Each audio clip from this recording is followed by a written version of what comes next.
The banquet hall was exactly as I'd imagined it would be, extravagant, over the top, and dripping with Michael's need to show off his wealth. Crystal chandeliers sparkled overhead while waiters circulated with champagne flutes, all paid for with money that should have gone to our daughter's college fund. "Ma'am?" A young server stopped beside me. "I'm sorry, but this is a private event." "I know," I said, clutching the silver-wrapped gift box closer to my chest. "I'm Lily's mother. My name is Rebecca Turner, and for the past 8 years, I've been playing a role my ex-husband wrote for me, the heartless mother who abandoned her family. But tonight, at my daughter's sweet 16, everything was about to change." "Mom?" I turned to see Lily standing there in her princess ball gown, looking so grown up it made my heart ache. Her eyes, still like mine, were wide with confusion and something else. Anger? Fear? Both. "You're not supposed to be here," she said, her voice shaking slightly.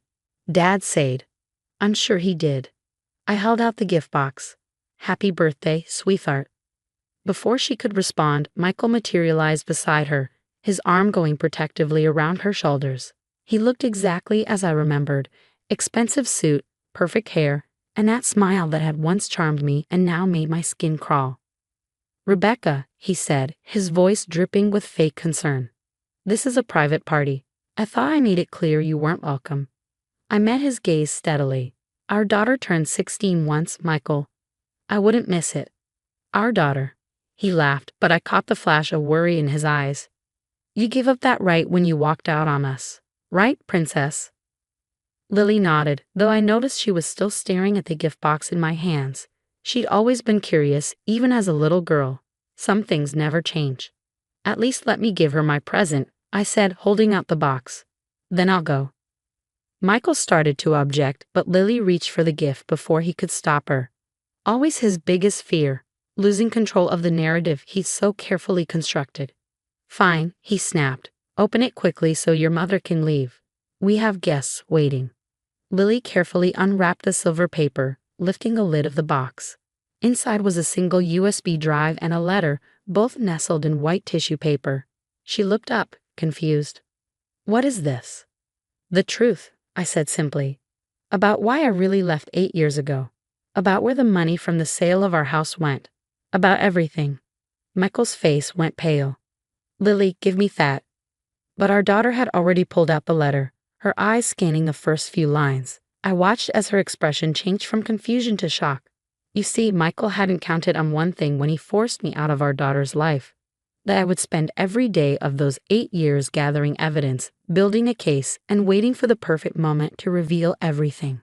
And what better moment than the party he'd thrown to show off his perfect life? The life he'd built using stolen money. Money that should have been Lily's inheritance from my parents. "Dad?" Lily's voice was small as she looked up from the letter. "What's she talking about? What trust fund?" Michael grabbed for the letter, but Lily pulled it away. "It's nothing, princess. Your mother's just trying to cause trouble, like always." "Really?" I pulled out my phone, pulling up a banking app. "Should we call the trustee right now? I'm sure he'd love to explain how you forged my signature to drain our daughter's college fund." The color drained from Michael's face. "You're lying. The same way I lied about the embezzlement charges, the ones you buried by threatening to take full custody if I went to the police." I kept my voice calm, even as years of suppressed anger threatened to boil over. "Or maybe we should talk about Rachel."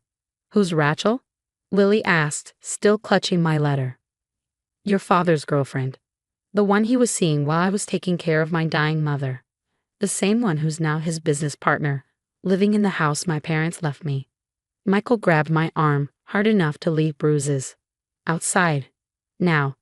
I smiled, seeing the panic in his eyes. "No, I don't think so. I'm done letting you control the narrative, Michael.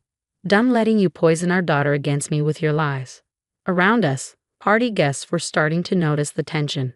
Michael's perfect facade was cracking, and he knew it. "Whatever you think you know," he hissed, "you can't prove it." "Actually, I can." I nodded toward the USB drive still in the box. 8 years of bank statements, emails, phone records, even a few interesting conversations I recorded before you kicked me out. The police have copies, so does the IRS. Lily was reading through the letter faster now, her hands shaking. "Dad, is this true? Did you really?" "Don't listen to her," Michael snapped. Your mother's mentally unstable. That's why she left us, remember? She couldn't handle finding out you'd stolen my inheritance. I cut in. Or couldn't handle the restraining order you threatened me with if I tried to contact my own daughter. The music had stopped. Guests were openly staring now, phones discreetly recording. Michael's carefully orchestrated party was imploding, and with it the lies he built his life upon. Security, he called out, desperation creeping into his voice. Remove her. They can't, I said calmly. This venue is owned by my cousin Thomas. Remember him? The one you tried to blackmail last year? He's very interested in seeing how this plays out. Lily had finished the letter, tears streaming down her face. All this time, you didn't abandon us. Dad made you leave. I reached for her hand, and for the first time in 8 years, she didn't pull away. I never abandoned you, sweetheart. I've been fighting to get back to you since the day your father threatened to destroy my life if I didn't disappear. She's lying, Michael insisted, but his voice had lost its conviction. Lily, princess, you know me. You know I would never. Never what? I pulled out another envelope from my purse. Never forge my signature to steal her trust fund. Never use my parents' death to seize control of their assets. Never threaten to take full custody if I expose your affair with Rachel. I handed the envelope to Lily. These are copies of everything. Bank records, legal documents, photos, all proving what your father's been hiding. The originals are with my lawyer, who's probably meeting with the DA right now. Michael lunged for the envelope, but Lily stepped back, clutching it to her chest. The look she gave him, one of betrayal and dawning comprehension, was exactly what he'd always feared. Princess, he started, reaching for her, but she backed away further. Don't call me that, she whispered. Not right now. I need to think. I watched as my daughter, still in her perfect party dress, turned and ran from the ballroom. Michael moved to follow her, but 2 security guards, my cousin's employees, stepped in his path. This isn't over, he snarled at me. I smiled, feeling 8 years of fear and anger finally begin to lift. You're right, it's just beginning. The days following Lily's Sweet 16 party unfolded exactly as I'd planned. While Michael scrambled to contain the damage, desperately calling in favors and threatening lawsuits, I watched as 8 years of careful preparation finally paid off. The first domino fell Monday morning when the DA's office announced their investigation into Michael's financial dealings. By afternoon, the IRS had frozen his accounts. But it was the call from Rachel, his girlfriend turned business partner, that really started his downfall. You ruined everything. His voice echoed through my cousin Thomas's office, where I sat reviewing documents with my lawyer. Michael had been calling nonstop since the party. Rachel's gone. She took everything from the safe and disappeared. I smiled, thinking about the anonymous tip Rachel had received about Michael's other girlfriend, the one he'd been seeing behind her back. How unfortunate. I suppose she found the offshore account records you've been hiding from her? His sharp intake of breath told me everything. How did you know about those? The same way I know about the shell companies, the forged documents, and the real reason Judge Harrison suddenly ruled in your favor during our custody battle. I paused, letting that sink in. Amazing what people will tell you when they discover they've been deceived. The truth was, Rachel hadn't just disappeared. She'd gone straight to the FBI with everything she found in Michael's safe. Turns out, she didn't appreciate discovering that her soulmate had been playing her just like he played me. Lily was staying with my sister Jane, trying to process everything she'd learned. The letter I'd given her contained not just evidence of Michael's crimes, but years of birthday cards, letters, and photos he'd intercepted, proof that I'd never stopped trying to reach her. She won't even talk to me, Michael said, his voice cracking. My own daughter. Our daughter, I corrected him. And can you blame her? You stole her trust fund, lied about her mother abandoning her, and used her grandfather's death to seize control of assets that should have been hers. I did everything for her, he shouted, to give her the life she deserved. No, Michael, you did it for yourself, just like always. I hung up, turning to my lawyer Marcus. How long until the arrest warrant comes through? He checked his phone. DA's office says tomorrow morning. They want to coordinate with the FBI since some of the charges cross state lines. I nodded, thinking about the meticulous trail of evidence I'd gathered over the years. Every fraudulent transaction, every forged signature, every threatening message, all carefully documented and preserved. The next morning, I drove to Jane's house. Lily was in the garden, looking smaller somehow without her party dress and perfect makeup. "Mom?" She looked up as I approached. "Is it true about Dad? About the arrest?" I sat beside her on the garden bench. "Yes. The police are picking him up this morning." She was quiet for a long moment, plucking at a loose thread on her sleeve. "All those years, I thought you didn't want me. Dad said you had mental problems, that you couldn't handle being a mother." "I know, sweetheart." I fought back tears. "And I'm so sorry I couldn't find a way to tell you the truth sooner. But your father's threats weren't empty. He had judges and lawyers in his pocket. If I tried to fight him then, he would have made sure you never saw me again," she finished, "like he did anyway. But I never stopped fighting to get back to you," I said, pulling out a worn notebook. "I kept a journal of everything. Your birthdays, school events, achievements I read about in the local paper. I wanted you to know that even though I couldn't be there, I was watching, waiting." Lily took the journal with trembling hands. "The USB drive. I watched some of the videos last night. The ones of Dad threatening you, of him with Rachel in our old house. I'm sorry you had to see that." "Don't be." Her voice hardened. "I needed to see who he really is." Just then, my phone buzzed with a news alert. "Prominent businessman Michael Turner arrested on multiple fraud charges." Lily read the headline over my shoulder. "What happens now?" "Now," I took her hand. "Now we start over. Together." The next few weeks were a whirlwind of legal proceedings and media coverage. Michael's arrest made headlines, especially when Rachel testified about his financial schemes. The evidence was overwhelming.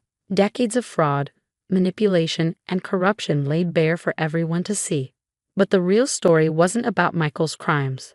It was about the relationship I was finally able to rebuild with my daughter. "I found these," Lily said one evening, bringing over a box of old photos. "They were hidden in Dad's study, pictures of you and me when I was little. We spent hours going through them, me filling in the memories Michael had tried to erase. Her first steps, her favorite bedtime stories, the way she used to insist on wearing her Halloween costume to the grocery store. You used to sing to me," she said suddenly, "when I couldn't sleep. I remember now. The tears I'd been holding back for 8 years finally fell." Michael's trial was swift and decisive. The evidence I gathered, combined with Rachel's testimony and the paper trail of financial fraud, left no room for doubt. He was sentenced to 15 years in federal prison. But the real justice came in the form of restitution. The court ordered all stolen assets returned, including the trust fund he drained and the house he'd taken through fraud. "It's strange," Lily said as we walked through our old home, now legally returned to us. "Everything looks the same, but feels completely different." I understood what she meant. The house held so many memories, both good and bad.